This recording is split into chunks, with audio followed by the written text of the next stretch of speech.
Gracias. Bueno, voy a pasar a compartir. Espero que todo salga bien. Sí, ahí está. Bueno, como bien dijo Marina, esta es la línea 3, ¿sí? La tercera es la vencida, ¿no? La línea 3, bueno, será algo así, pero es fácil de recordar. Cuando hablamos de forma e inmaterialidad y hablamos de la incidencia de la morfología y la tecnología, no tenemos que pensar solamente tecnología en términos de materia prima o de cuestiones edilicias, sino distintas formas de concebir en un sentido de la síntesis entre el conocimiento científico y la praxis. O sea, cuando hablamos de tecnología, estamos hablando un poco a la manera de Simon de la ciencia de lo artificial. Entonces, cuando hablamos de la morfología y la tecnología es este diálogo que hay entre diferentes disciplinas en función de diseñar espacios y productos. Y acá quiero hacer hincapié en cuando hablamos de espacialidades, pareciera que cuando hablamos de arquitectura o diseño de interior, la espacialidad es algo dado por sabido o que es una obviedad. Pero muchas veces trabajamos más los configurantes que el espacio configurado. Y cuando hablamos del espacio configurado, hay que tener en cuenta los equipamientos, que son aquellos objetos que forman parte de la espacialidad. Hemos hecho una serie de proyectos de investigación desde el año 2007 en los que trabajamos juntos con la Universidad Técnica de Ambato, Ecuador, y la Universidad de la SUAY también de Ecuador. Y los proyectos que hemos encarado son los siguientes. Encontramos, el último proyecto es el Art Deco, los caminos de la forma. ¿Por qué trabajamos con el Art Deco?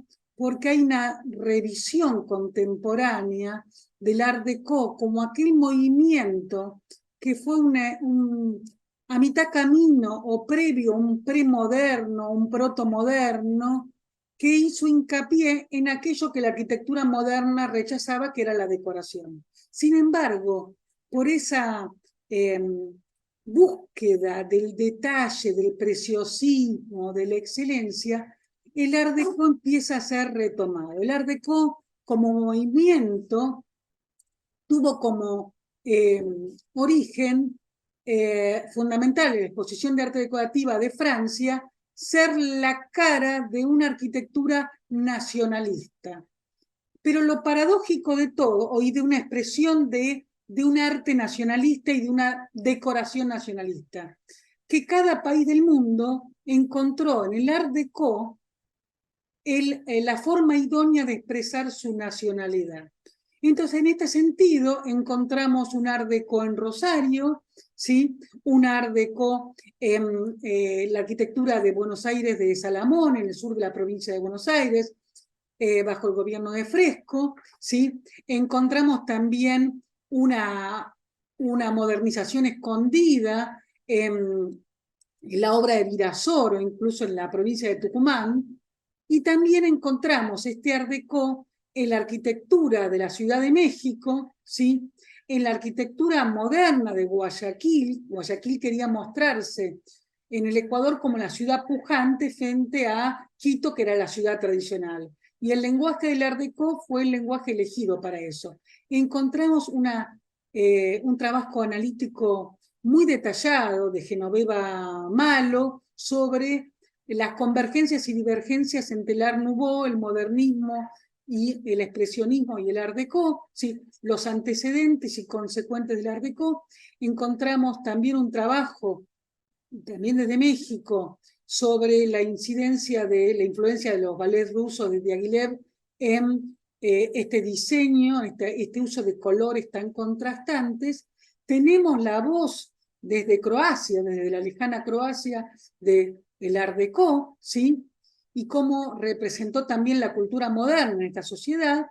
Y también encontramos cómo el ornamento fue la forma adecuada de un lenguaje poético en la actualidad. Hay arquitectos contemporáneos que empiezan a trabajar con un lenguaje que se emparenta con el Art Deco.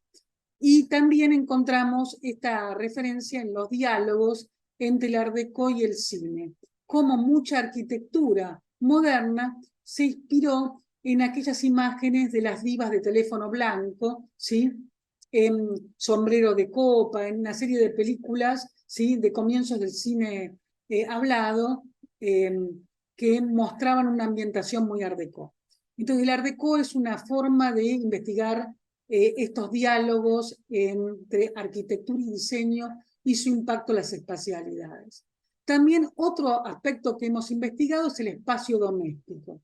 También encontramos que durante décadas, para no decir siglos, la arquitectura era la arquitectura pública, la arquitectura del poder, ¿sí? La arquitectura de los gobiernos, de la iglesia, y de los sectores más altos de la sociedad. Pero la arquitectura doméstica, las espacialidades domésticas empiezan a ser revisadas y empiezan a tener un nuevo tono en este diálogo entre lo público y lo privado, entre el lugar de la mujer, ¿sí? Pensemos que Hannah Arendt decía lo público es lo masculino, lo privado es lo femenino. Entonces en esta recuperación, Michel Perrot, cuando habla de la historia de las mujeres, empieza a hablar de la historia de las alcobas, ¿no? Estos espacios modernos, estos espacios íntimos, en algunos lugares con lenguajes modernos que estaban publicados para dar a conocer las formas adecuadas, modernas, ¿sí? Morales de vivir. Y ahí tenemos trabajos desde Bolivia, desde Colombia, desde Argentina, desde Ecuador, desde la provincia de Córdoba, desde Brasil, o sea, desde Chile, y encontramos esta mirada muy polifónica de cómo en diferentes partes de América Latina, en este caso, la domesticidad tuvo diferentes formas, en algunos casos muy ligado a una búsqueda moderna, en otros la religiosidad, lo privado, lo íntimo, ¿sí? Reservado de lo público.